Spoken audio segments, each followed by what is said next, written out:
எப்படின்னா, நம்ம ஆலய தரிசன கட்டணத்தை ரத்து பண்ணணும்னு சொல்லி பல வருஷமா நம்ம போராடிட்டு இருக்கோம். ஆனா இன்னைய வரைக்கும் நம்ம தமிழக அரசாங்கம் எந்த செவியும் சாய்க்கிறது. திராவிட இயக்கங்கள் கடவுளே இல்லை அப்படின்னு சொல்லிட்டு இருக்கான். ஆனா அந்த இயக்கங்கள் எல்லாம் சேர்ந்துதான் இந்த அறநிலைத்துறைன்னு ஒரு துறையை உருவாக்கி இன்னைக்கு அதை வழிநடத்திட்டு வராங்க. அந்த அறநிலைத்துறை எந்த லட்சணத்துல இருக்குங்கிறதுக்கு ஒரே ஒரு உதாரணம் மட்டுமே போதும்.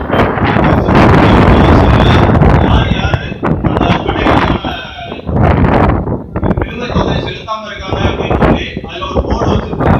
அந்த போர்டை அறநிலைத்துறை ஆபீஸே வந்து பல லட்சம் ரூபாய் வாடகை தொகை இந்த நிலுவையில வச்சிருக்காங்க.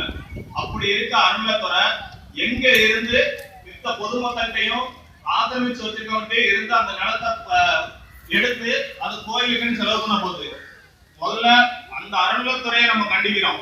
அது ஒழுங்கா அதோட வருமானத்தை அந்த கோயிலுக்குள்ள சொத்தை அடுத்தவங்க ஆக்கிரமிக்காம தடுக்கிறத விட முதல்ல அவங்க ஆக்கிரமிச்சு வச்சிருக்கிறத விட்டு வெளியேறணும். இது நம்ம இந்து முன்னணியோட முதல் கோரிக்கை. அதுக்கு அடுத்தபடியா நம்ம இந்து முன்னணி இயக்கம் வருஷம் சொல்றது நமக்கு பள்ளிவாசல்ல ரம்ஜான் மாதங்கள்ல நோன்பு இருக்கிற இதுக்கு நோன்பு கஞ்சி கொடுக்கறதுக்காக அரசாங்கம் வருஷம் அரிசி வழங்கிட்டு இருக்கு. அந்த பணம் எங்க இருந்து வருதுன்னா நம்ம இந்து அறநிலைத்துறையில இருந்து வருது. நம்ம இந்து மக்கள் பெரும்பான்மையா வாழ்ற நம்ம செலுத்துற வரி பணத்துல இருந்து வருது. ஆனா இன்னை வரைக்கும் நம்ம ஆடி மாசம் கூழ் கொடுக்கறதுக்காக அரிசி வழங்கணும் கோயில்களுக்கு அப்படின்னு சொல்லி கேட்டுட்டு இருக்கோம். அதுக்கு எந்த ஒரு அரசாங்கமுமே வந்து செவி சாய்க்கிறதுக்கு கொஞ்சம் கூட தயாரா இல்ல.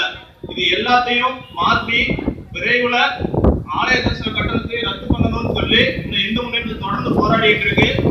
கூடிய சீக்கிரம் இதுக்கான வெற்றி கிடைக்கும்னு கூறி கொண்டு விடைபெறுகிறேன். நன்றி, வணக்கம்.